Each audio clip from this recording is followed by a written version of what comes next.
and I want to welcome you all today to the annual collaborative care planning workshop that we run it from EMSCA each year. This workshop's been provided since 2011, and the aim is to connect you with other local providers, as well as explore the challenges and seek solutions to coordinated care for people.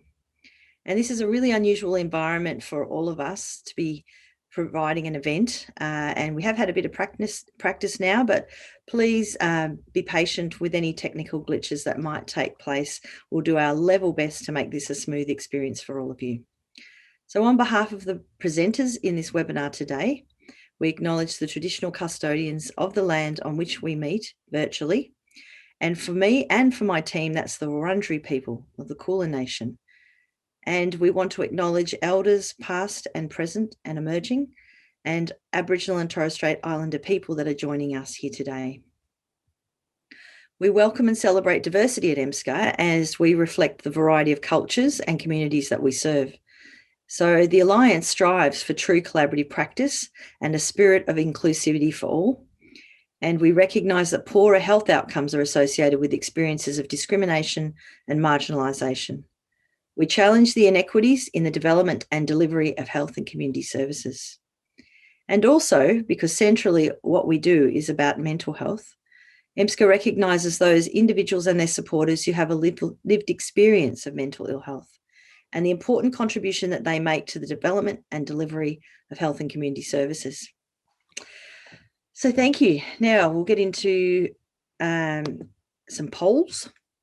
Now, I highly recommend that you go into Slido now. So if you haven't already, go to your favourite device, whether it's a tablet, a phone, or a computer, and just Google Slido. It will come up. Just look at in your favourite search engine.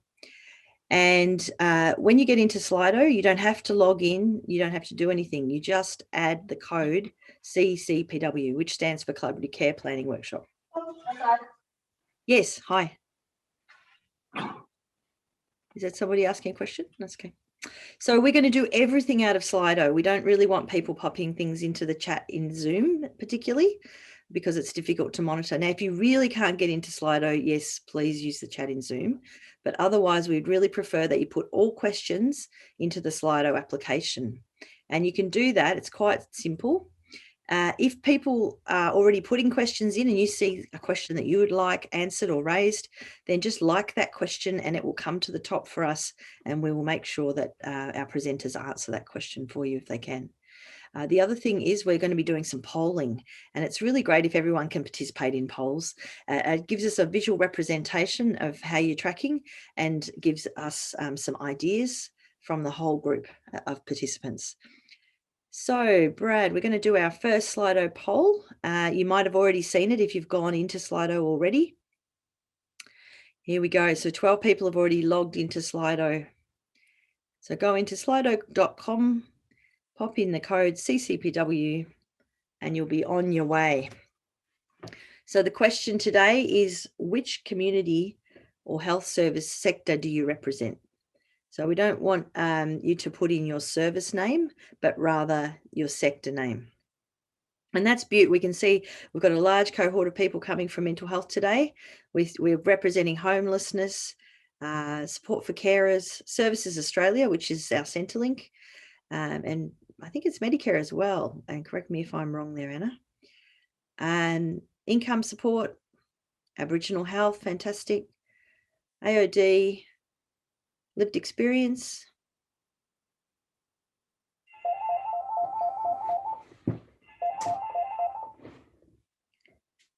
Community health, the peer workforce, that's lived experience again. NDIS, we've got the NDIA. Got a strong group of NDIS, that's fantastic. Okay, family violence.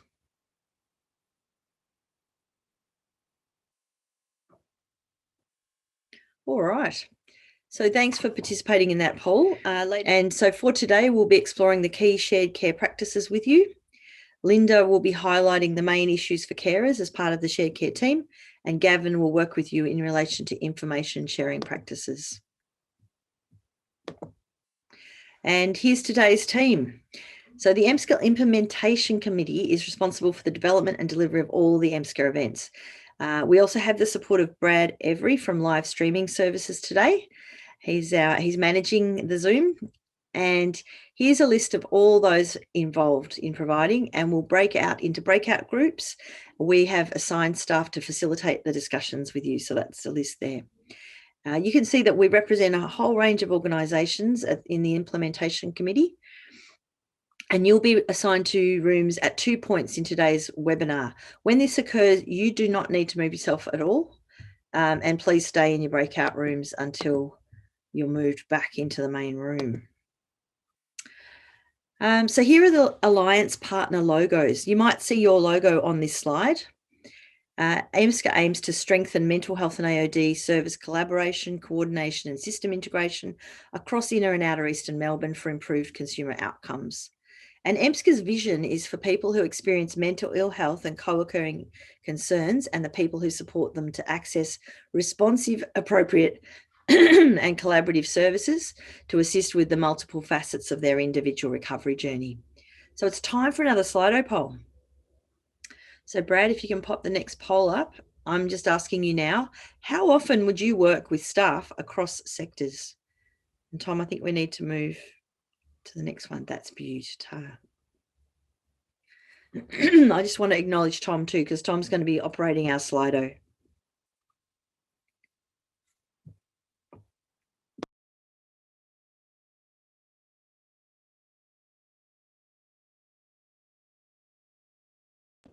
Right, well, we can see that poll quite clearly that the majority of people would work across sectors every day. It really emphasises the importance of this kind of workshop in understanding the key elements of working across sectors. And we thank you for participating and coming along today. Fantastic. If you haven't got in and answered yet, there's time to do that, because all of this information will be captured and you'll get this in a report at the end of the event.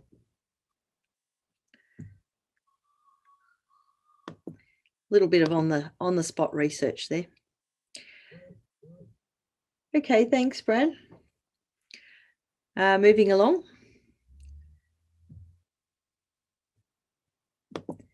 Okay, so shared care. Well, that's the main topic of this two-part workshop. And shared care, collaboration and integration are key aspects of health policy and are central to the work of EMSCA. I also note that shared care is strongly encouraged throughout the Mental Health Royal Commission findings. So the aim of shared care is to reduce the burden to the person in coordinating the various providers for themselves. It reduces how often they need to tell their story over and over. It reduces the incidence of having similar treatment and support provided by a range of staff, and it utilises the person's time most effectively. And similar benefits of shared care are available for staff. They can be clear about their role. They can gather important and useful information more readily. They can reduce their workload as they share tasks across organisations, and they can be alert to the broader issues, including the safety issues. Now, another Slido poll. This one aims to capture the essential elements of shared care. So, Brad, if we can go to that.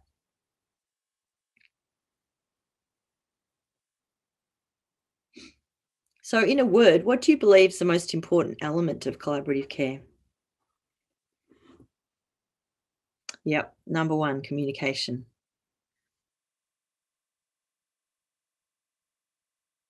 We've only got one person answering. Beauty, great.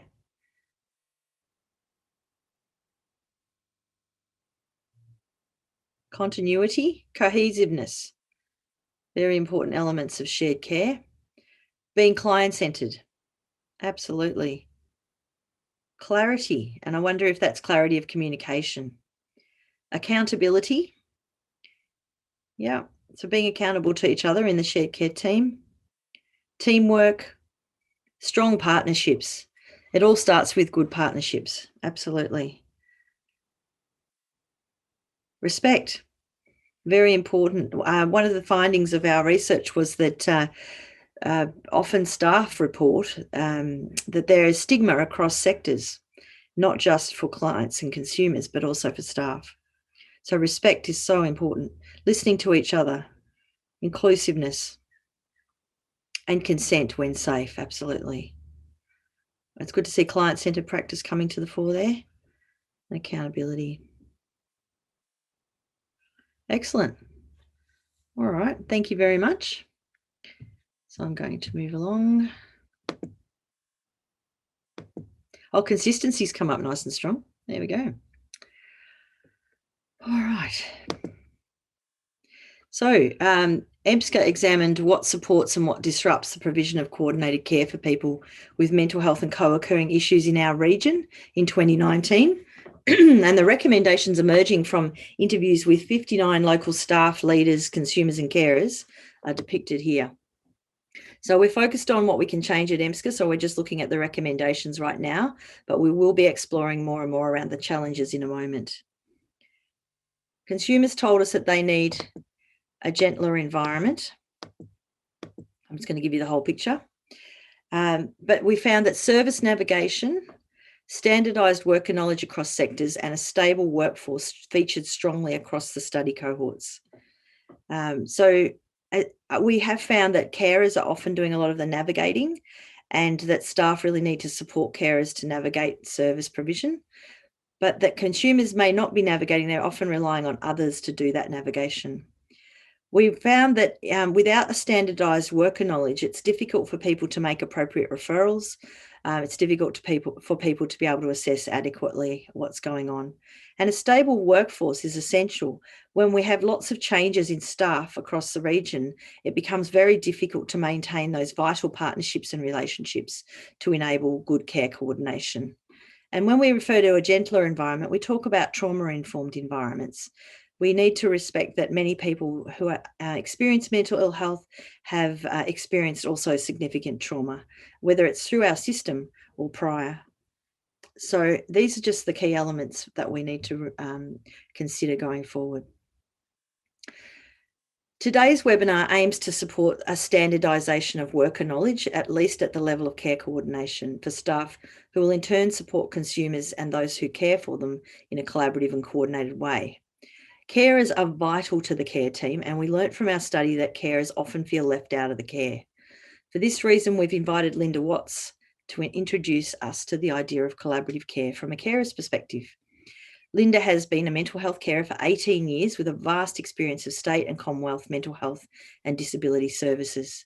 She's currently involved in the Clinical Governance Committee with oversight of the Regional Integrated Mental Health, AOD and Suicide Prevention Plan for Eastern and Northeastern Melbourne. Linda works with Eastern Melbourne PHN on stakeholder engagement and communications and was involved in the co-design of psychosocial support services in the region. Linda's professional working life has been in the Australian film industry, and she's a feature film screenwriter on the side and civil marriage celebrant on the weekend. She has 2 adult sons and lives in northeastern Melbourne. I'd like you to welcome Linda now as she comes to present. Thank you very much, Bronwyn, and welcome everyone today.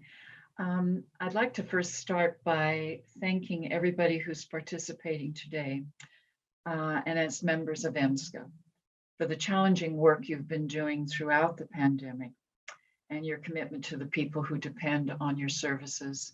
I know this has not been easy, but just know that there are many, many who are grateful for your services and your efforts.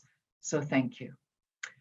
As Bronwyn said, I've been in mental health care for about 18 years now.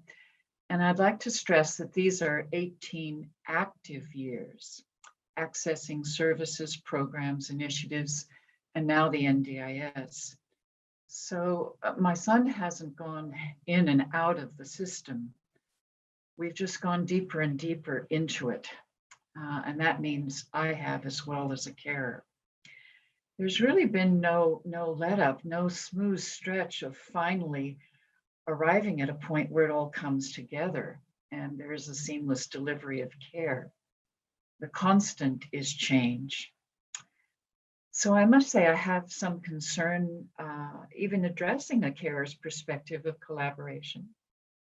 And I'll tell you why that's so, because my experience of collaboration, care coordination, shared care, whatever term you want to call it, has been as fragmented as the system itself. I'm very, very encouraged by the Royal Commission final report into Victoria's mental health system. So when I reference, fragmentation as a system, I know it is going to get better. Throughout this time I've been a carer, so much care coordination has fallen to me, primarily because practitioners haven't had the time to do it. They've had the inclination, yes, but not the time. Now, the upside of this for me is that for the most part, I've been included in my son's care, and I'm very thankful for that. I have experienced, for the most part, a system that is well intentioned in its efforts to create a culture of collaboration, and this is particularly so in the last decade. It's just that the reality has been something else. And I know that when the system truly values care coordination and embraces collaborative care planning, then consumers will experience a truly revitalized system. And that naturally leads to integration as well. To me, these two go hand in hand. So what you've got on the screen here is I've tried to capture the range of services and programs my son and myself have experienced, mostly over this region in the last 18-year period. So when we look here, we have numerous hospital emergency department presentations, all with different results. Acute psychiatric unit stays of up to 6 months. Area mental health services and transfers between services, in my experience, has always been very challenging. Crisis and assessment treatment teams, mobile support and treatment teams, Office of the Public Advocate, specialist clinics, mental health community support services, and a range of those. And again, as many of you know, there have been a lot of changes in that area for a very long time. LGBTIQ programs, partners in recovery. If we might go to the next slide, just for the remainder. And you can see the breadth of these programs. Does that next slide come up, Brad? Hang on 2 seconds. We have a second slide. Okay. Just back again. There we go. Then we have disability programs, and that's largely related to my son being an NDIS participant now. Mental health residential rehabilitation, numerous services there. SRSs, numerous ones in different regions. Housing and homelessness services, disability employment services. And now in the NDIS, the complex support needs branch, also AOD services. So these two slides have showed you the range of historical services. Again, looking at these, I can tell you many of these are still active, but we are in the NDIS space now, and that brings about different forms of challenges in itself. Now, what's been consistent in all of this, it is that old adage that one hand doesn't know what the other is doing. And for me, this has always involved communication or the lack thereof. I just can't stress it enough. And for my own part, I have tried to work and contribute in this area of communication wherever I can. Again, we'll see that in our Royal Commission, if you've looked through the summary and recommendations, you will see a lot that will contribute to improve communication throughout. Another consistency is limited time on the part of practitioners to share, collaborate, to communicate. Again, despite all the good intentions, limited time. Repeated staff changes, and of course, I'm sure many of you would know we've experienced this time and time again, and during the pandemic, more change again. Now, I'd like to walk you through historically the times of care coordination and collaboration that stand out for me, and other times that have been exceedingly problematic. A number of years ago, we had a funded care coordinator, very skilled individual, but who at that time was hugely challenged by the lack of cooperation within the sector across multiple services. And that person found that there was a limited time frame in which she could work and others could work to build up relationships, rapport, properly share information. So that care coordination role was only funded for a particular period of time. So someone had to really hit the ground running and had that expectation of other services when perhaps there wasn't a readiness for that at that time. It was my first experience and my son's first experience of reducing that confusion among services and creating clarity. So that was a funded care coordinator many years ago. Area mental health service case managers have been inclined to facilitate collaborative efforts between services and have taken the time to do so when they've had that skill themselves. It is rare, but it does happen given the individuals and their own skill and confidence in doing it. Now, the real standout was Partners in Recovery. It was a benchmark, in my view, for care coordination and collaborative planning. I remember the first time sitting around a table and seeing the area mental health service psychiatrist, key support staff from community mental health organizations, housing manager, the Partners in Recovery support facilitator, other services, my son, myself, all around the table together, the first time that many of these people had met in person. There had been conversations over the phone, but this was a truly landmark occasion. Even as I speak to you now, I can still see all of these people around the table, and it was quite wondrous, really. And I'm sure many of us are thinking now, in this time of pandemic and the lockdowns in Victoria, Melbourne in particular, to have that experience of all being together again will be quite wonderful. We've rarely managed to get a GP or somebody in the physical health area there around the table, but occasionally on the phone. This has been an area that has been missing. Again, Partners in Recovery, the breakthroughs achieved were memorable and unsurpassed to this day, really. So then we come to the NDIS, our efforts to have my son supported within the complex support needs branch. And because we've had just such complexity, so many services involved. And I have found the complex support needs branch again really stand out in collaborative efforts. That's not to say that challenges haven't been present with so many people involved. And again, over that period of the lockdown, very, very, very difficult at that time. And again, we still have many services involved. Given that, I find that I still am in this care coordinator's role. And I have brought up to this branch that gap still seems to be very, very present. And with a lot of default to myself, primarily, I've had a long period of experience. And again, last year, when so many people were under such a great deal of pressure in services, it only seemed sort of natural and right that I would step up again.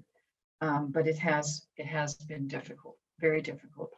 And as I speak to you today, I was telling Bronwood, we're in a very fragile time with my son, trying to avoid another hospitalization. And as I leave today's meeting, about an hour later, I will be going into an urgent care team meeting. So again, all of this is very present, very, very present as we speak. Some important points that stand out to me within collaborative care planning care coordination, shared care plan, action plan, recovery plan, whatever you want to call it, the NDIS plan with stated goals. Whoever has the leadership role, the planning coordinator role, that person's skill is key. And that involves handling cross-service communications effectively, accurately, in a timely way, and knowing how and when to share essential information. This has been an important thing, even in this week for me, where a secondary consult has been involved.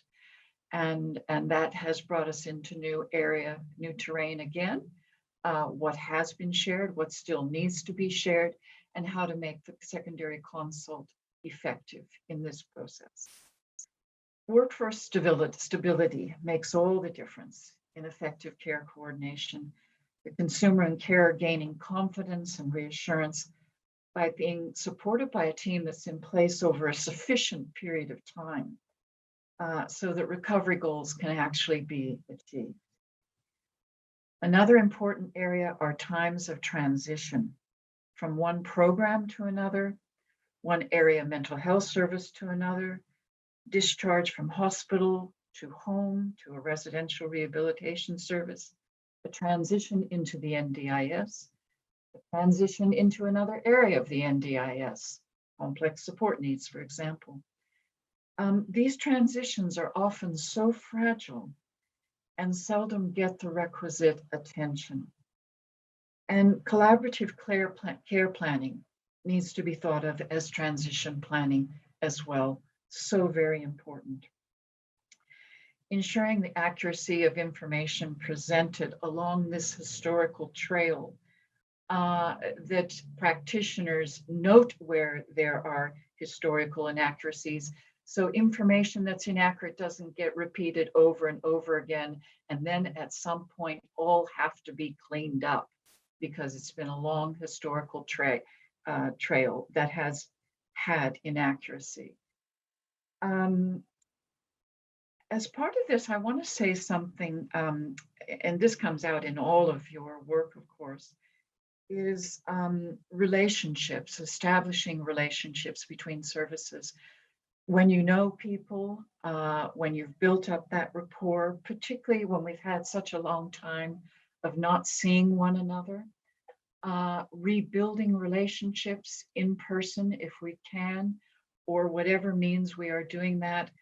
We're in a time, again, of renewed relationship building. That's really what I'm trying to say. The challenges we've experienced mean that we need to get back to that relationship building again. And I would like to say something that's occurred to me about care coordination and collaborative care planning and the meeting itself, something that it is not. In my view, it is not everybody being together and just sharing a report. Here's my report about what's happened where we're at. It's about actively learning how we are working together and calling out when, hey, we over here need to be working together, and this is our idea, and this is where we've got a gap. But when it is just service reporting, you get to the end of an hour and a half long period, that is all you've heard. You haven't had people stepping in and saying, let's look at this area that's emerging that we all need to talk about right now. So this one-by-one reporting needs to be very efficient with people in a state of readiness so that the meeting isn't just about one-by-one reporting and we don't get to the real collaborative, integrative part. Very, very important. And this is something, Bronwyn, actually that I've noted more since last time even we've met. So in conclusion, I just like to say that collaborative care planning, shared care planning, care coordination, again, whatever term is being used, doing this effectively means you're going to have person-centered care for consumers. It will come about, and you will have better supported and effective carers in the process as well. But again, I want to thank you for all the dedicated efforts that have been occurring, particularly over this last year. I've seen so many instances of it. So I really want to extend, my warm thanks to everyone who has had to press on. And Bronwyn, I know for Eastern Health, what you're challenged by now at the moment. So I do thank everyone, and thank you for the time today. Well, thank you so much, Linda. If you don't mind staying for a tick, I just want to ask you a couple of quick questions. And Tom, I just want you to have a look in the Slido if anybody's popped in any questions for us, just to let Brad know so he can turn that on if needed. I was just wanting you to paint a little bit more of a picture for me, because I'm hearing you talking about the care team meeting, and I'm curious because obviously people can give their report in a care team meeting, as you say. What would you like to see happen that would enhance that collaborative work? Okay, I think probably what needs to happen, and again, this is a time factor, that everyone arrives well prepared. Okay. And that their own notes are quite succinct and to the point. And I know often it's very hard. People are coming from one meeting to another, and they're suddenly thrust into a care team meeting, and there's a scramble to get a focus, to be succinct, so that that is handled again both timely, accurately, and allows for the collaborative care discussion. It's a timing issue. It can be a real time issue, that the meeting itself has enough time, and that the practitioners coming to it have had enough time to think through, this is what I need to say, so we can hop right into the meat of the discussion straight away. Great. Preparation, Bronwyn. Yeah, so well prepared, and a willingness perhaps to collaborate, to work together and work out who's doing what, that kind of stuff. Actually, I find willingness, especially through the years, I find a great degree of willingness. And again, that's where I thank services and practitioners. I can see phenomenal change in that, spirit, the real spirit of collaboration and the intention to do so. Yeah, fantastic. Hey, what did you notice during the COVID year in particular around engaging with multiple providers? Very difficult, Bronwyn. I think services themselves were meeting the immediate practical challenges of service delivery, whether it be telehealth challenges, communication challenges. I think just having enough time and pressures of being able to respond quickly during crisis, that in particular. And I think, particularly for my son and many who may have been in inappropriate accommodation during the time of lockdown, enormously challenging to have the circumstances at that time to not to have been ideal, and then having the expectation of services that they work together when other environmental factors may have been working against that effort. Yeah, absolutely.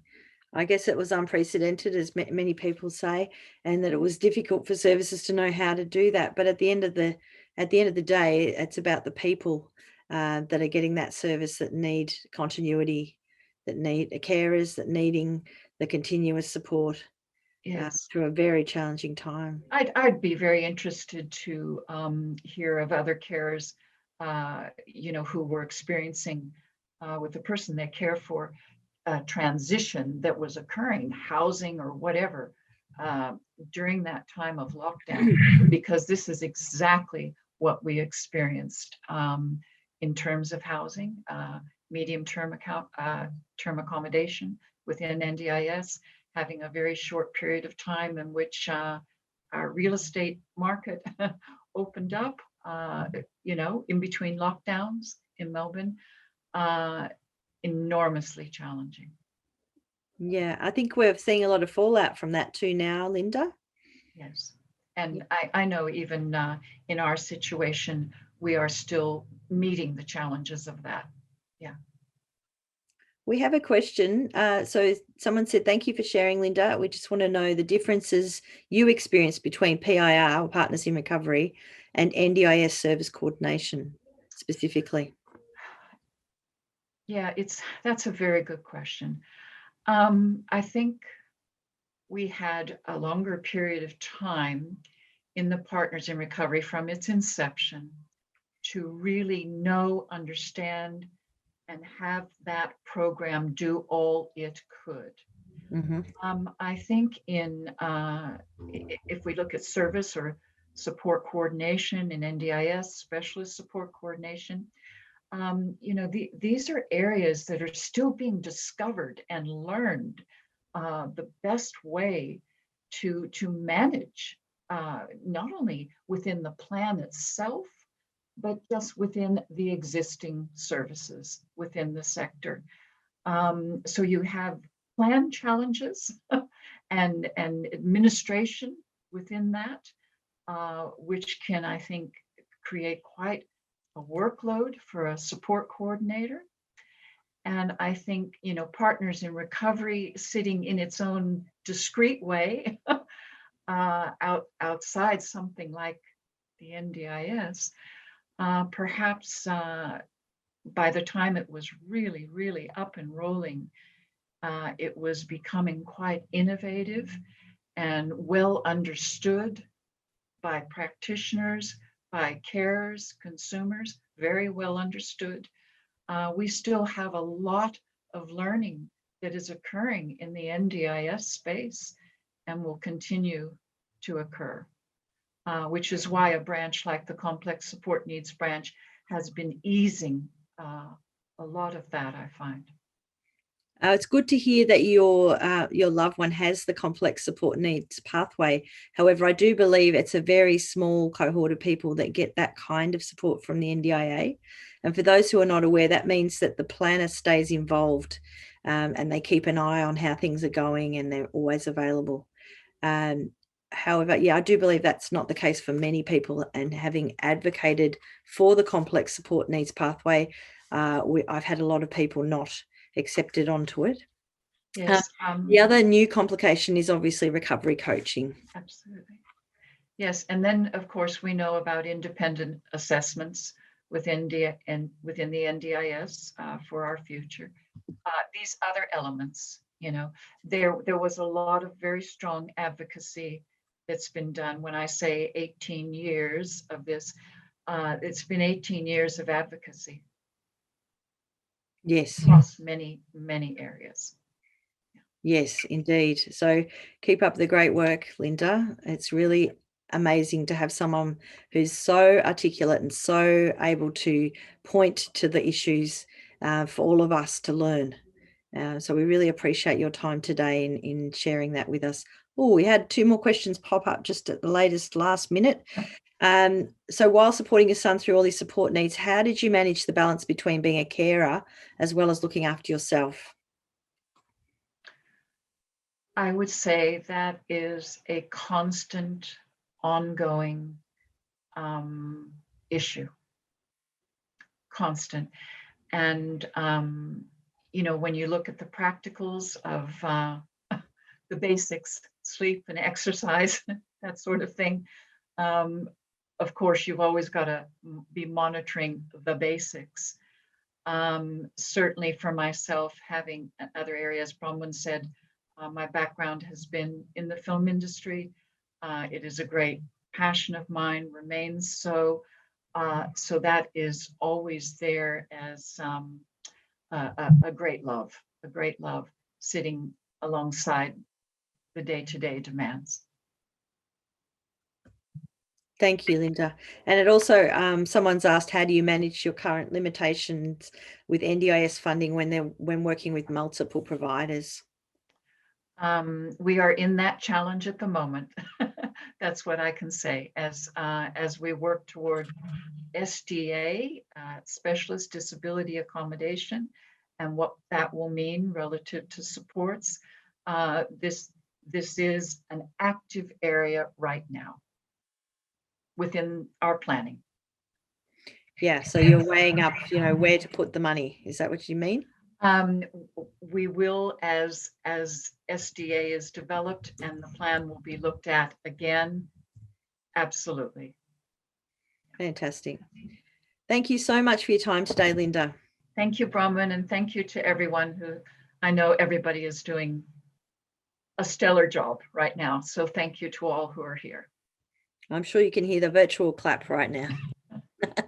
All right, thank you. Okay, so now I'm going to introduce you to the EMSCA Shared Care Protocol. And I don't want you to glaze over at the term protocol because I'll break it down for you and make it so practical, hopefully. But before we start with the protocol, I just wanted one more word poll. So Slido back up, but in the poll mode. In a word, what is your greatest challenge working with external providers to support the same consumer? Now, I asked you this question in your pre-event survey, and I'd love to hear from you now about what you think those challenges are, but in a word cloud format so we can see it. So try and use just 1 or 2 words maximum. Time management, thank you. So thinking how, when you're working across sectors, what's your greatest challenge? Communication, being on the same page, yeah. Sometimes that's about understanding our roles, understanding each other's limitations. Accessibility. Overlapping, yeah, totally. We often find providers doing exactly the same thing for the person, unknowingly, unwishingly. Or even a bit of argy-bargy between services. Oh, well, I'm doing the housing work. No, I'm doing the housing work. And we've seen that more and more as NDIS has emerged, where support coordinators are tasked with a lot of that kind of work. There can be crossover with other service providers. Phone tag, shared goals, waiting lists, lack of awareness of services. Yep. Yeah, the cross-sector knowledge is so important, and we run a number of events at EMSCA, not just this one. We run an event that's just about service navigation, and we'll be doing that again in August this year. Role clarification, joint goals, consumer-driven, differing information. All right, thank you very much for that. Now we're just going to move on. If I seem slow, it's because I'm managing 2 slideshows at the same time. Okay, so the EMSCA Shared Care Protocol, what does that look like? Well, it doesn't look like this. These are the key elements of it, but it's an agreement between services across inner and outer Eastern Melbourne to work together to help deliver consumers and carers the best possible service responses and outcomes. It was first developed in 2008, and at its inception, it was about clinical mental health and community mental health working more collaboratively. But since that time, it's been reviewed 6 times with a cross-sectoral group, and you saw who was in our implementation committee. Well, that's the group that usually reviews that protocol. But we've also had the family violence lens, we've had Aboriginal and Torres Strait Islander people's lens, we've had a number of lenses, families and children, applied to the shared care protocol over the years. And the protocol includes guidelines on collaborative practices for services providers when working together with the shared care consumers as a team, for the development of shared care plans within a recovery framework, for appropriate and effective sharing of information between parties in the plan, and to inform effective transfer of supports, which was what Linda referred to, those transitions. And you can find the protocol on the EMSCA webpage, but you're going to get to know the protocol pretty well without even having to read it by just being part of this workshop. So let's have a look. The next thing I'd like to introduce you to are the shared care practices. So people often ask how they can initiate shared care from whichever part of the service sectors they come from. So they might say, I'm not a mental health service provider. How do I do shared care? Well, these are the 5 key practices. This workshop aims to support you in understanding and enacting these practices. And in practical terms, we need to know who's involved. So on intake to service, find out who's involved and seek consent to connect. Doesn't matter whether you're a GP, whether you're working for the council, whether you're working in an AOD service, just find out who's involved if you can. Now, that doesn't always come from the consumer themselves. Sometimes they're not sure who's involved. So it might be about asking their family member for some collateral information. And I can't emphasize enough the importance of collateral information. If they're living with somebody and that they have a carer, they can be an enormous source of that collateral information. I think Linda highlighted the issues around information being inaccurate over years.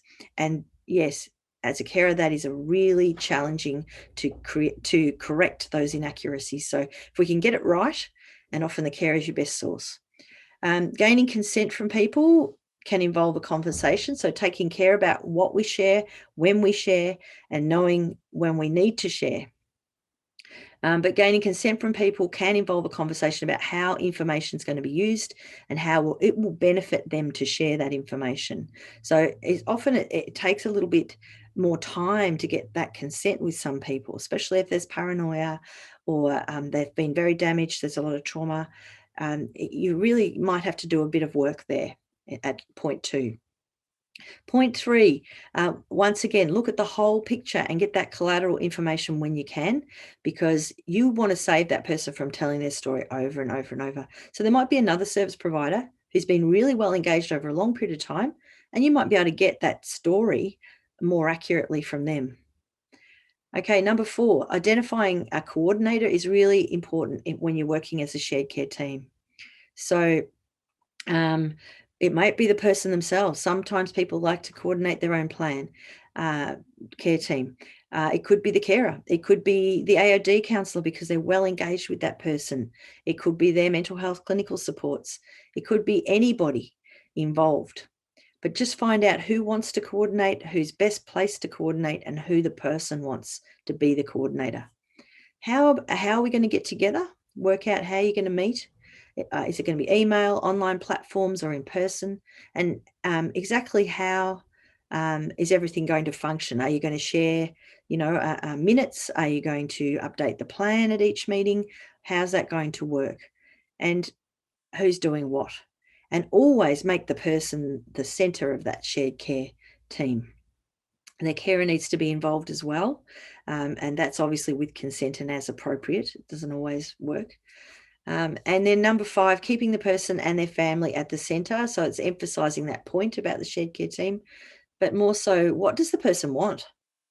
It's really important that we don't focus on our goals as clinicians or as workers, but we focus on the goals of the person and then look at the goals of the organisation, because they may differ, and that's okay, but we really need to be overt about that. So keeping the person and their family at the centre at all times. I think that can be applied to absolutely any sector. I don't think that is mental health specific, but certainly in a recovery framework, these are sort of principles in any case. So now we're going to discuss these practices in small groups. I'm just going to change slides there. These forums are most beneficial when people can meet each other. So this is a networking opportunity too. So I really want you to, when you get in your breakout room, put your camera on, put your microphone on, and you're going to be able to talk about who you are and where you're from to start off with. You have 20 minutes and you're just going to be discussing one principle, but you're going to be looking at the enablers and the barriers to that particular practice. And then we're going to come back to the room and your facilitator is going to share some information with us all. So, Brad, it's time to send people to their breakout rooms. No problems. Opening rooms now. Thank you. So please remain in your breakout room until Brad brings you back. You'll have a little warning when you're coming back. Thanks for participating in those discussions. I know in our room we had some really rich discussion with many, very cross-sectoral discussion with all sorts of different perspectives on shared care. And now we're going to hear from our room facilitators. So we've got about 15 minutes before our break, and we're going to have the room facilitators jumping in. So I'm going to start with group 1, which was Tom Larkey's group. Tom, are you happy to share a few key points? Sure. Yeah, we had heaps to say. We could have kept talking. We were point 1 around consent and identifying supports and safety issues. Again, lots of different perspectives from different services. The first few points were around just if there's in a hospital setting, a GP's, the ability to collaborate with them is really based on when they're doing their visits, and also the workers' hours, whether they're part-time or shift workers. Just getting that alignment is really difficult. In an acute setting in the ED, as far as consent, it's really hard to ascertain. As far as a consumer's support network, if someone's in ED and quite unwell, it's often really hard to get that information from a consumer. If they're admitted, you can then make further inquiries and find out. But if they're discharged at that point, essentially you don't know who to call unless they know the name of their, supports or GP. But often they're discharged back into the world with and not knowing who to contact. Another perspective from NDIS was around, I guess, difficulty with someone having an NDIS plan and needing supports that they might not be able to access due to their funding or just it being seen as a double up. And it just makes collaboration difficult if you're limited, firstly, by what supports can be involved.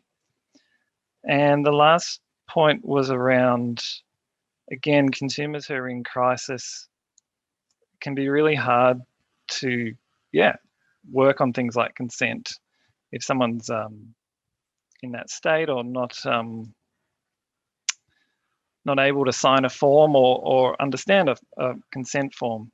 And often one of the barriers between services is them being picky about what format consent needs to be in, verbal versus a signed form. It's got to be our form, all that sort of stuff that just throws up barriers. And Thanks, there's obviously reasons for that, but yeah,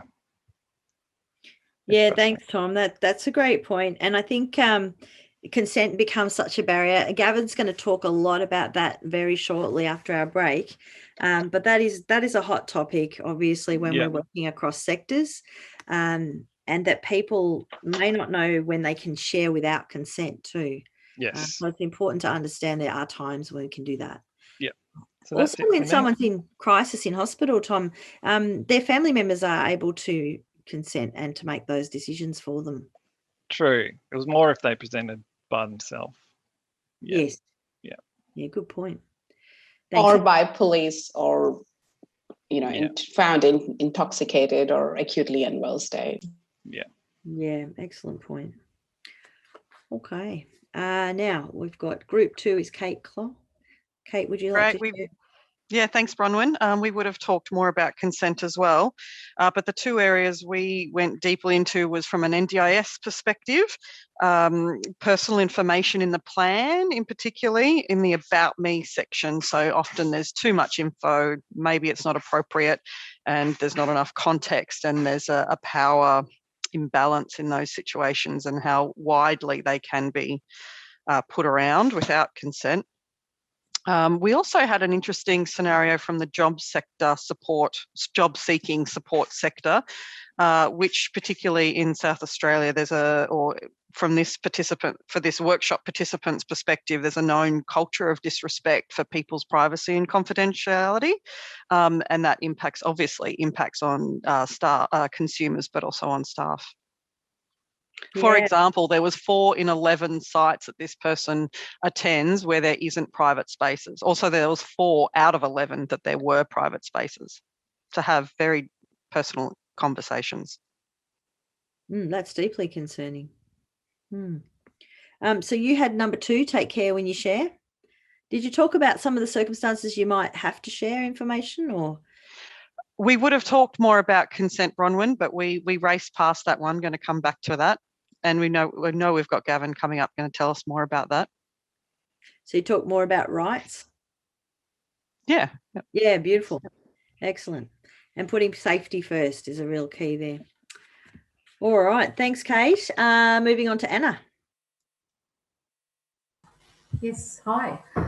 So we talked about how do we look at the whole picture and looking at developing a holistic view of the person's situation, resilience factors, and possible relapses and risks. So some of the enablers obviously is that good communication and open communication, having that commitment amongst services and that willingness. Obviously looking at the person's informal and formal support, so services that they may or may not engage with. So, actually starting with where they're at. So basically, who did they engage with? Sometimes you really need to break it down for the person and ask some key questions. Who did they engage with, initially? Are they still involved? And even just for informal supports, just even those ones that have, could be the neighbour, could be, it doesn't have to be someone that's been an ongoing support, just even those incidental supports, could be a nominee or someone that's previously acted on their behalf, that might also have some useful information and can be included.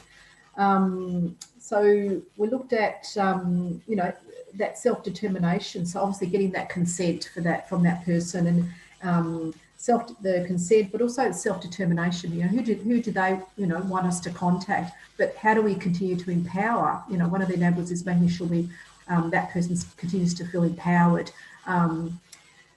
So that they don't have to tell their story more than once. Now, some of the barriers obviously is depending on the person's presentation at the time. If they're in crisis or they're experiencing a mental health or other sort of episodes, they may not have that functioning or capacity at that time to give consent. Also, people presenting who may be homeless, don't have a phone, don't have a home, cannot be recontacted, all of those sorts of things. One of the other big things is the limited time of the services. Often a lot of the services having part-time workers or different hours. So sometimes it's really challenging to even have a time where you're both there at the same time that you can coordinate a meeting or to have a conversation can be a real challenge and a barrier. Often we see, again, it's people that have no supports or very, very disengaged. So even that first starting point can be really, really difficult to get to the point of, who may be involved and having that conversation. The consistency, I think that's it. Consistency of the communication and obviously the speed in which we can actually gather information. Yep. Beautiful. Thank you so much. No worries. Thank you.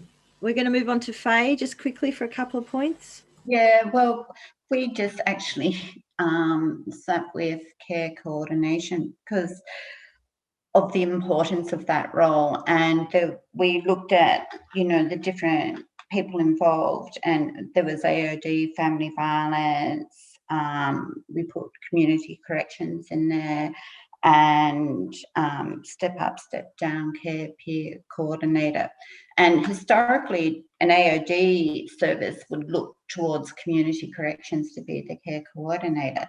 But then if you look at the limits, historically, they haven't really done a lot of work with families and incorporating them into their care system. And so there was a lot of discussion around who would be the most appropriate person and the most skilled person, and that has quite a bigger view, a bigger lens towards the treatment of that person. So that's where our discussion sat, and it just reflects that the importance of, with Partners in Recovery, we had people in the team that used to work in that program, and to me that was amazing support from Partners in Recovery, and it was, a service that has been really missed since they were defunded.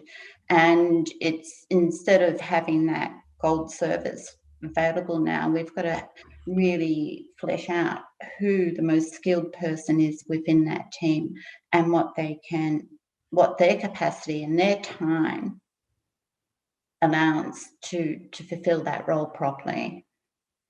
Thank you so much, Faye. Yeah, so it's good to focus on who the most appropriate care coordinator is going to be in the care team. Yeah. And Partners in Recovery, yes, they were the gold standard, and it's so sad that they're not with us anymore. I don't know what will happen with the Mental Health Royal Commission around that, but it has been raised, definitely has been raised. So just because we were on the same topic, work as a shared care team, and we had a nice wide variety of people in our group. From the support coordinator's viewpoint, they're often restricted for time to be able to participate in a shared care team. And I just want to raise this point because I think this was probably our key point that came out of our discussion. And that we did talk about, whether or not it's appropriate for somebody else to take on the coordination function for the shared care team when it's across sectors, not the support coordinator necessarily, because it uses money out of the person's plan for them to do all of that work. But make sure that they're in the meeting, make sure they get along to the meeting and that they've got timely communication. And from a support coordinator's perspective, they really need regular updates. They need to know when someone's being discharged. They need to know when someone's having a transfer of care so that they can put supports in place or seek a plan review, that kind of stuff. We also talked about having accessible information for the shared care team. An information sharing platform is ideal. Making sure that referral processes aren't too arduous between organisations so that we can get that coordinated approach where necessary with other providers, and having a shared understanding of the personal goals. A family violence lens can be really useful because sometimes we don't understand the safety issues effectively until we have that family violence voice in a meeting, particularly when there's been issues around that for either the carers or for the person themselves. And one of the participants said, someone needs to take a lead role, which is exactly what Faye was talking about. It's really important that we establish how we're going to meet and how we're going to function, and that if there's any exchange of details, that we keep that updated, that we need openness and regular feedback, not just a one-off. And I think that was the main things. And using plain language for the person. So that keeps the person involved in their own care team. We did start to talk more about that, but we had to leave. Belle and Rose, can you just give us a couple of key points on number 5, please? For our break. Yes. We were focused on the person, but also the family, because there was involvement with, the parents. The girl was concerned about the parents, and also the brother was involved. So we looked at how we could look at it in bringing it all together, just not focusing on one. And also her age as well. That was another thing that, how much do you disclose, and how do you do it so that there's no more anxiety in the household? How can you handle this as a more settled, caring way with the duty of care involved as well? So, Belle, the exercise was to talk about keeping the person and family at the centre of the care. So it's that bottom shared care practice right there, not the information sharing case scenario. That's for the next session. Oh, right. Oops. That's right. We've had an early discussion about that. Maybe you can come back and talk a bit more about keeping people at the centre of their care in the next session. Okay. All right. Thanks, guys. It's time for a break. So we'll see you back at 11 a.m. for Gavin's session on information sharing. Thank you. Okay. Thank you all for beginning to participate in this Slido poll. If you haven't already, would you be able to just log in your response here, because we're doing a pre and post poll for this one. So just if you can just log in your response to this question: how confident are you in sharing information with external providers working with the same consumer or the same person? So there'll be a wide range, I'm sure, because we all come from different areas. And Gavin's going to hopefully address some of your concerns today and help you to feel more confident.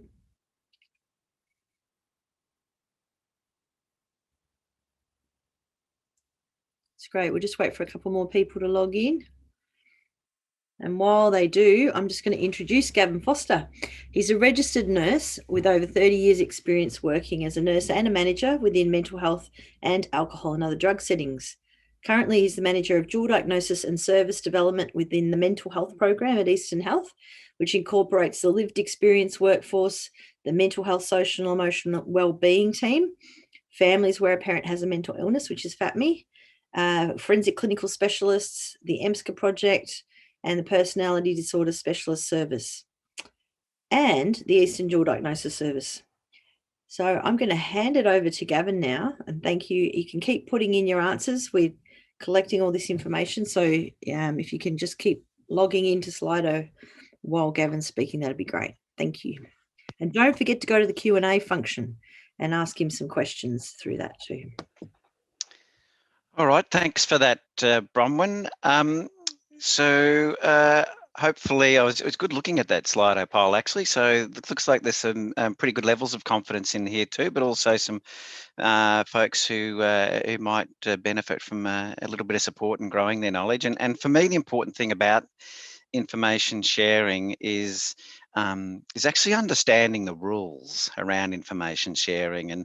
And so, because if you understand the rules, then you know where you can absolutely work within and work right to a boundary of some sort of area. And you know absolutely, you feel a lot more comfortable with knowing what you can and can't share at particular points and times.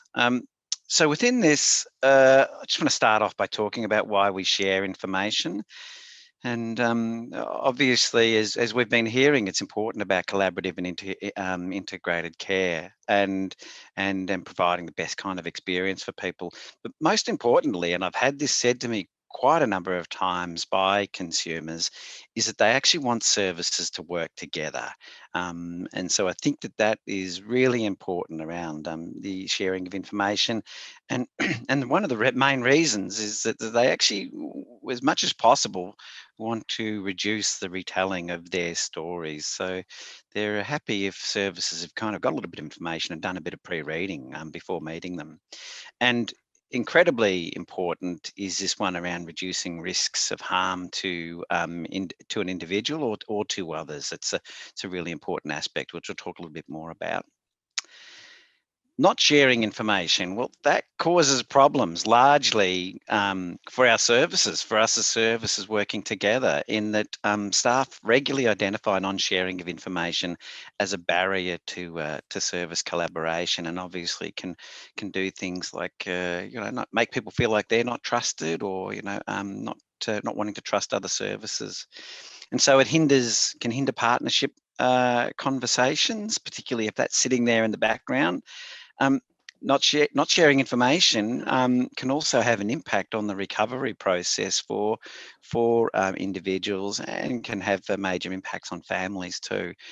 And again, it can be, and it is often, unfortunately, a factor in critical incidents. So everybody not having the same level of information at different points and times can lead to some pretty terrible outcomes for people and others.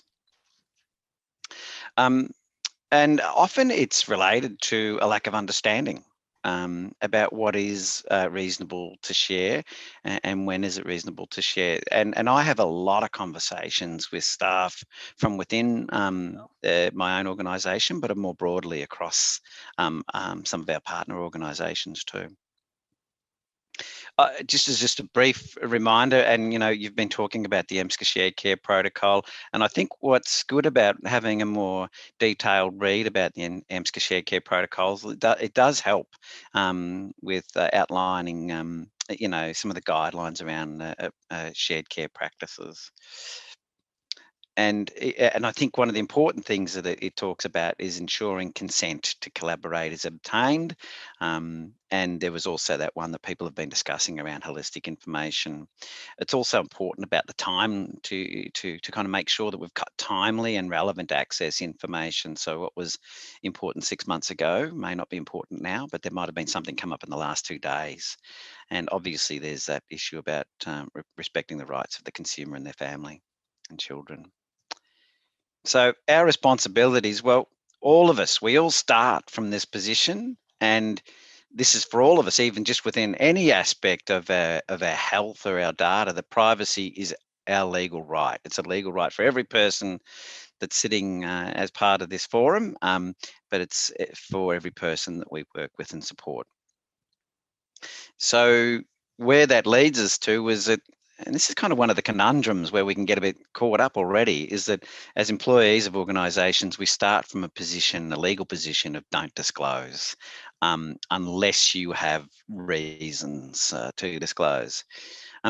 And always, regardless of the situation, it's important to, as much as you can, as possible, seek consent from the individual whose information that you need to share.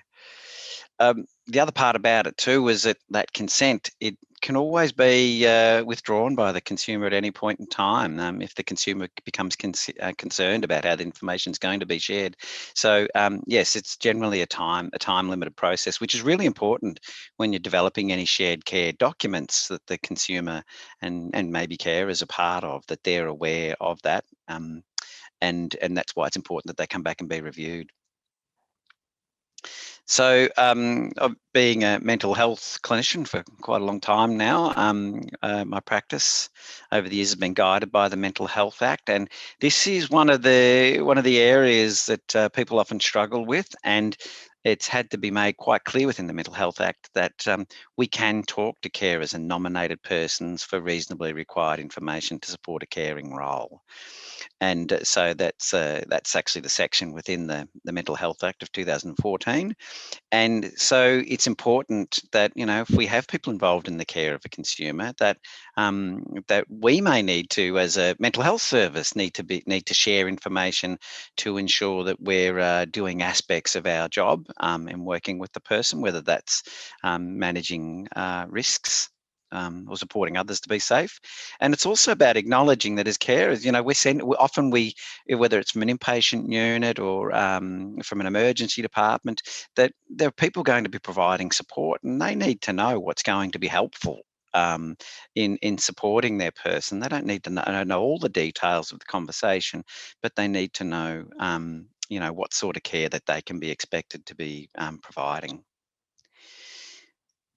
So we have the Commissioner for Privacy and Data, and this is some information that I grabbed a couple of years ago from that particular website about sharing, and is sharing justified? And so what's the purpose of the sharing? So it's really important to be clear on why we're actually sharing information. And if it's about collaboration, it's about making sure that we're sharing information that's relevant to that. Could the objective be achieved without sharing personal information? And does are we sharing the least amount of personal information necessary to achieve the purpose? And the other thing, and this is particularly when we start to look at things even like secondary consultations, how much is it reasonable that we de-identify the information, or what are the kind of the other ways that we can be talking about a particular situation? Is it and is the sharing proportionate to the issue that you're addressing?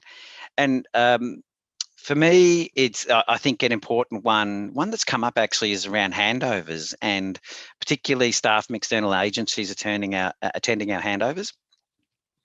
In fact, what's been made quite clear to us from a legal position within our organisation is that we really should be making sure that we're identifying people who will be relevant for a discussion with an external service provider.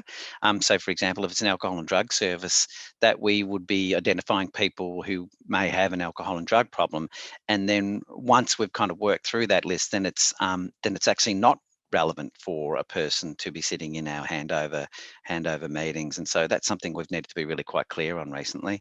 And have you assess the potential benefits and risks to individuals and or the society of sharing or not sharing? And that's a really important one that we've been wrestling with in recent times with some of the more prominent examples that have occurred within our media.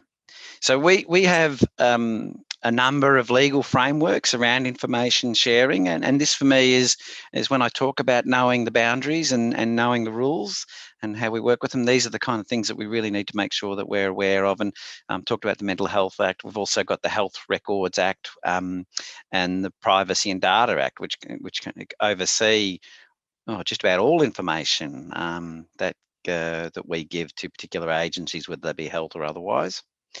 And importantly, all three acts say that you can talk to the police in some circumstances with some consent. And I know sometimes that's an area that where people will become a little bit concerned about. And so within this one, obviously, even when you're talking to the police, and I've actually done this where I've been concerned about a person's behaviour and said that, hey, I need to talk to the police about what's going on here. As much as possible, I try and seek consent from that person. Or for me, it's just about letting them know that this is what I'm doing. The important thing there around is it's about lessening or preventing a serious and imminent threat to a person's safety or welfare. So when it comes to information sharing, if there's any risk to someone or others, then what's really important is that people are aware of that risk, and that they're able to act on it. Now, I've just lost my slides because I've gone to post-survey event, but I do have a back. Yeah, so I've just lost access there.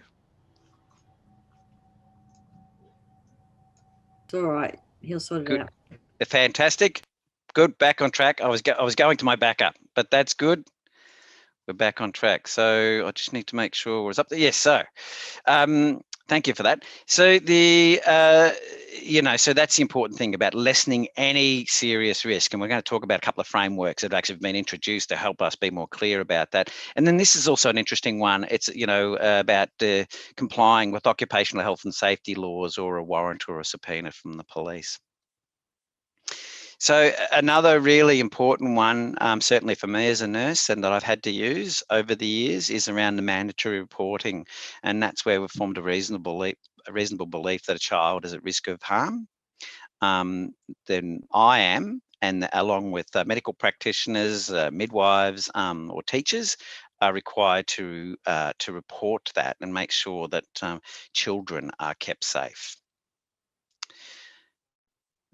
Now this is because we were struggling quite some years ago around risk and keeping people safe. We've had, I'm sure everyone's been aware of things like the Family Violence Information Sharing Scheme come into place, along with the Children's Information Sharing Scheme, and this is because unfortunately, there were the terrible incidents still happening, and some of it was linked to the way that we were sharing information and not sharing information. So it's really important to make sure that we are aware of our obligations within the Family Violence Information Sharing Scheme, and also the Child Information Sharing Scheme as well.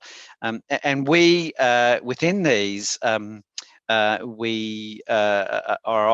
many of our agencies are registered as information sharing entities, and all of our organisations should have a list that's clear for us so that we know who we should be sharing information with when it comes to family violence or it comes to risk of children. And I'm going to thank my family violence colleagues for sharing these slides with me. And I guess that there is obviously interactions, and one of the helpful slides that Kiara and Pauline have forwarded to me is also about the intersection and knowing which act that we need to be using at particular points and times. And that's why it's really important for us to be clear about whether are we protecting children for particular reasons, or is this a very clear family violence risk that we actually need to be addressing. Another really important act, again, that we need to be aware of is the Freedom of Information Act, and that gives any one of us the right to request access to documents held by health services about us. And however, if you're working with a person and you feel that any information that you're recording in your documentation may put someone else at risk, then you have a capacity actually to highlight that area of the documentation with an exemption around a freedom of information. And now it's also really important to make sure that if you're doing that, you're highlighting which part of the Freedom of Information Act that you're actually including. And the reason for that is that because we can all access information about ourselves at any point in time, people can also challenge where information has been made exempt. So it's really important that you're clear on what act that you've, what part of the act that you've actually used and the reasons why. Yeah. Sorry, my slideshow stopped working again. Oh, there we go. Thank you very much. So the role of leaders in sharing information, and the reason why I talk about the role of leaders in sharing information is that I really do believe that team leaders, supervisors, managers should be able to guide their staff through this, so therefore should have a pretty good handle on this. And generally, people within these roles are experienced within their area, and they've had exposure to utilising kind of aspects around sharing of information. So so it's really important to know, as I say, to know the legal frameworks and the protocols within the collaborative context, know why we share, and know how, what, and when to share, and also know how to talk about consent with people. It's good even just to practice with your staff about how you might have a kind of a conversation around consent.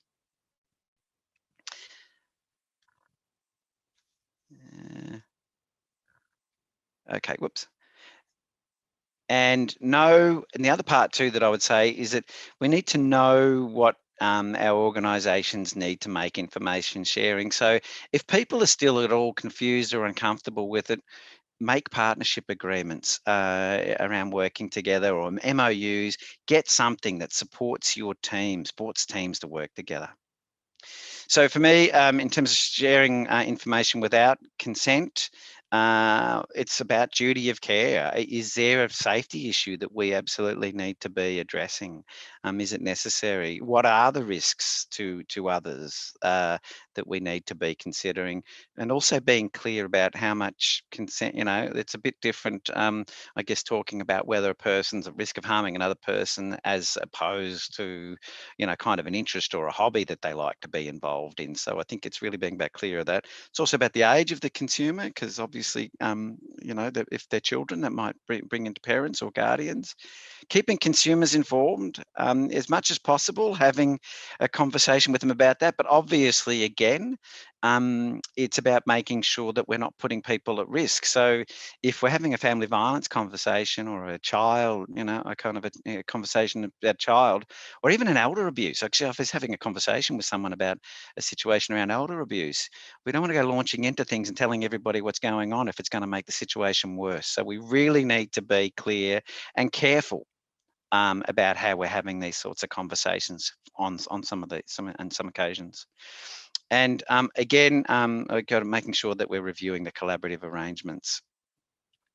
I talked a little bit about this before. It's making sure about what information was disclosed, if you've disclosed it, if you've shared it without consent, why it was disclosed, and when. So it's really important to talk about the when there and how. So it's really all of these things you should be actually documenting and make sure that you can talk to, just in case it does get challenged. And overall, as long as you've worked from a position of trying to be fair and reasonable and protecting people, then you're really not going to get kind of into too much hot water about it, as long as it seems to be a justifiable position. And again, it's also about which staff member disclose that information. So for me, that's a bit of a run through, and it is a run through. This is just an introduction for those people who may not have done much in this space. I would encourage you to do a lot more. There are three scenarios that we've got to talk to now, and they're three different scenarios. And just to be clear, I made them up. Made up of of different situations and places that I've been in. So they're absolutely fictitious, but they're very real issues that we're dealing with. So I think, is it 20 minutes now, or that we've got to talk about each scenario, Bronwyn? Probably, let's do 15. Okay, thanks, Bronwyn. So the first scenario I think that we looked at, well, scenario 1 was one group looked at anyway, or maybe there was a couple. The Tom and Faye's groups both looked at that one. Tom and Faye. All right, beauty. Okay, so we've got the scenario for Karen, who's 38-year-old, uses cannabis, and she's kind of got a little bit of irritability about her, and there's been some concern about her and her children due to financial and accommodation stress. So the questions that we were asking each group was, would you share any of this information and why? And who would you share this information with, and what legal framework support your decision? So Tom, would you like to go first? Yeah, sure. Yeah, this was a really interesting one. We went and interpreted DHHS worker as a child protection worker, just to throw some more complexity in. So that obviously opened up that whole very complex area around workers and mandatory reporting, and we didn't get any amount of time to flesh that out. But that kind of hovered over things. The rest of what was going on for Karen, we didn't feel anything would be shared without a consent. Perhaps with, say, a financial service or a housing service, we'd really thought Karen's consent to share information about either her drug use, her psychosis, or her history, psych history, was really based on whether she wanted us to and whether it would help or hinder, in her eyes, housing support, financial support, things like that. Again, the hospital admissions were 2 years ago. We didn't feel like there was a need to collaborate with that clinical side. And then we sort of started talking about child protection, which opened the whole new area up. But yeah, that's sort of very rough overview. Yeah. Okay. All right. No, that's good. We might just talk a little bit more about that in a moment, but maybe we might hear from Faye. Sure. Okay. We noticed that in Karen's presentation there had been some changes with the anxiety and irritability. Now, we didn't want to assume that was down to any one reason, but given that she's under stress with housing vulnerability, that is quite a big issue in a person's life. So that anxiety could be due to that stress. We decided that we'd certainly speak to Karen about it, and our concerns that if she was to lose her housing, the risk that would put herself and her children in, and that, you know, looking at, she's still got the housing, she's we would like to do some preventative work than allowing it to go on and then they end up in a terrible situation. So we assumed that the DHHS worker was child protection as well. And we'd already have a relationship with the child protection worker. And hopefully at the beginning of engaging with Karen, we would have talked about our confidentiality and the limits to confidentiality and the concern, and that we would be obligated to talk to the child protection, and because they would ring up and want a report from us if it was going to court or to see how she's progressing. So we would have already established the limits of confidentiality, and I would have we decided that we would have a chat with her about our concerns around risk to herself and to her children, and that we would actually think it's appropriate to speak to child protection, and maybe they can build in some extra support for her in dealing with it. And then we would have the GP she seems to have a good relationship with, and so we would seek permission to speak to the GP to see if he's seen any changes in her presentation as well. But we decided that we would be within our rights because we see the children at risk if the housing was to go, and that we would certainly be talking to the child protection worker, hopefully bringing in Karen to those discussions as well and encouraging her to speak to the child protection worker as well. And we'd look at, say, building a care team plan meeting and looking at what are the other supports that she might require at that moment and she might want at that moment. Absolutely. So that's good. So thank you both for kind of highlighting the issues, because Karen's really someone that we have lots of conversations about. She's kind of teetering on the edge. And what we really don't want to see is Karen and her children become separated because things have all started to fall apart. And we know that she's using substances, but she's also potentially at the start of a relapse. And so I think what you've both discussed is the need to make sure that you've got as much Karen is on board as possible with some sort of team plan for the just in case. And that just in case may include agreement as to when you just contact services anyway, say if Karen were to begin to have a relapse. And so for me, this is a very common conversation when people aren't really sure. And so often it's about planning for the what if it actually happens. And I think also that conversation about child protection or child first, people used to be quite concerned about this in the past, but often, what's happened is that they can be a great source of support. So having that conversation early and thinking about how to decrease any stress, and if there is a housing worker involved, if that DHHS worker is a housing worker, how can they actually be involved? So this is really one about thinking early, but also thinking about what happens if it starts to go in the direction we don't want it to go. So great, thank you for that conversation, fantastic. The next one was Michael, and he's 29 years old, and he's also using a number of substances, and is becoming a bit more paranoid. And he's got occasional connections with people like his counsellor. Family's getting quite frustrated with him.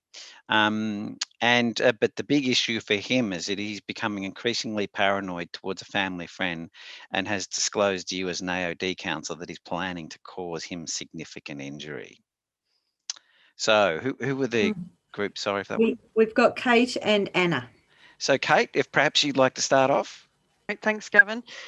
So from the perspective of the AOD counsellor, we would obviously share the intent for him to cause physical harm with the police in order to prevent that harm. And we'd consider sharing it with the family for safety concerns. Ideally, we would seek consent from the consumer to do this. That would depend on our relationship and the impact on that with the consumer, and whether or not it could impact the level of risk that was going to happen. And obviously the best interests of the person is with us all the way. We did also talk about consulting with our supervisors and maybe a coordinator of the care team if there was one, and other workers.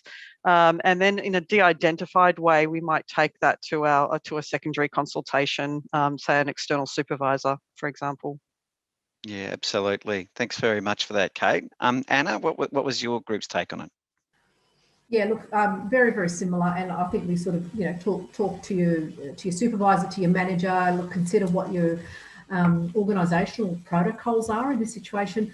And the key thing was obviously because there was an actual disclosure of him planning to cause significant injury to the family friend and the increased paranoia. So obviously looking at the risk issues. We had a look at what were the strengths. So obviously the family had even though there was frustration, was a key sort of role, had a key role at that point in time. And we thought the GP, because there was different GPs, might be a little bit difficult unless he had seen a GP more recently. The AOD counsellor, obviously you're the person that's sort of involved at the moment. The other thing, whether you may have a consultation with the CAT team, they may or may not have previously been involved, so we thought they might have a bit more information, and also because there was previously a mental health case manager. So we sort of, again, trying to get consent from Michael, so where possible, in terms of his safety and well-being, the current risk elements, and trying to engage with him as much as possible. From an empowerment point of view, and with those ones, sometimes the consent might be in relation to sort of saying, look, we are really, really concerned, this is what we're planning to do, and working with him as, if you had a family member, is there a particular family member you'd feel more comfortable in us talking with, and having him involved with that. Yeah, I mean, obviously the risks were, looking at the current substance use at this point in time, obviously together with the actual, the history of the suicide. So again, getting a bit more information around that. Was that sort of recent? We also looked at the strengths-based perspective. What's his resilience? What are the plans before? What's happened? How has he done it? What have been his resources? What have been his plans when he has felt that he's been more paranoid and wanting to harm himself or others. So the immediate threats and the risks. So it's just the first question that you wanted. Is that okay? Yep. That's fine. And so for me, and so thank you both again for that one. And look, I think this is one of these difficult ones where, as the family friend, you'd probably want to be aware, because you don't want to unintentionally go and make things worse. But this is also a good opportunity about how can you build a team around this guy, but also how can you reduce the risks and make sure that he's not going to act on that because he's planning to cause him harm. And but also then this is a good one, when you talked about the CAT team, or not assuming that he has got a mental health case manager. This is a really good time to find out who's actually involved in the scenario, and be encouraging everyone to work together and share as much information about that particular risk, and also about how he can be supported. So that's great. Thank you for that. The next scenario was Jane and Aaron, with Aaron living at home, and he's getting himself into a little bit of trouble, and with using drugs and going out, and he's been not sleeping too well, and starting to talk quite loudly to himself. But then also Jane has who's his sister, has gotten quite anxious about this, and has actually said she doesn't want you to tell anybody, but she's starting to feel like suicide's something that she's kind of experiencing. So which groups were that on that one? Gavin, that was our group, and also Belle's, but Belle's had to leave, so I'll start. I'm still here, but Belle's still here. Okay, Belle, you start then. Okay, thank you, Bronwyn. Thank you, Gavin. Yes, we had quite a good discussion about this, about in the situation, what would be the first, and the duty of care came up. Also, her age, Jane, we focused on her first, and we felt that contacting management, our manager, to talk about this, and whether to talk to a specialised area, like that works in this area of suicide, how best to handle it. Also, we felt that if Aaron also received treatment, that would reduce the anxiety in the household, and you would be sort of doing two. We felt that because you built a rapport with Jane, and she's actually shared this with you, you don't want to destroy that. And there's that trust. Also, we could always talk to triage about maybe the best way. There's also, as you said, in our role, it's mandatory if somebody shares about that they're going to harm themselves or others, that you do need to share it. So there's no ifs, buts, and what about that. So but all of this is what's the best interest for Jane and for Aaron and the parents, bringing them all in as one to look at the whole lot, because they're all experiencing issues in the one household. So how can we maybe have a family meeting somehow, maybe be able to work things out with Jane, talk with her a bit more, but have her in our awareness. Yep. So Absolutely. Thanks, Belle. And Bronwyn? Yeah, not a lot to add to that. Thanks, Belle. That was excellent. But we did also talk about the duty of care being the key with Jane, that we would also want Jane to be brought along the journey of disclosure. So if she was able to disclose herself with support, that would be ideal. But we'd have to explain to her that if she wasn't able to do that or didn't want to, then we would absolutely have to disclose. We talked about who we might disclose to. We'd certainly need to talk with the family and get a family response. And we similarly talked about a family, the family dynamics and the risks to Jane's mental health in the family dynamics. We were also talking about Aaron, and it sounds like he's becoming acutely unwell, perhaps. And so we were looking at suggesting support services and helping the family to be crystal clear on how they navigate that as they go forward. And whether we might suggest maybe a tertiary service become involved at some point along there. And then we asked for a community perspective for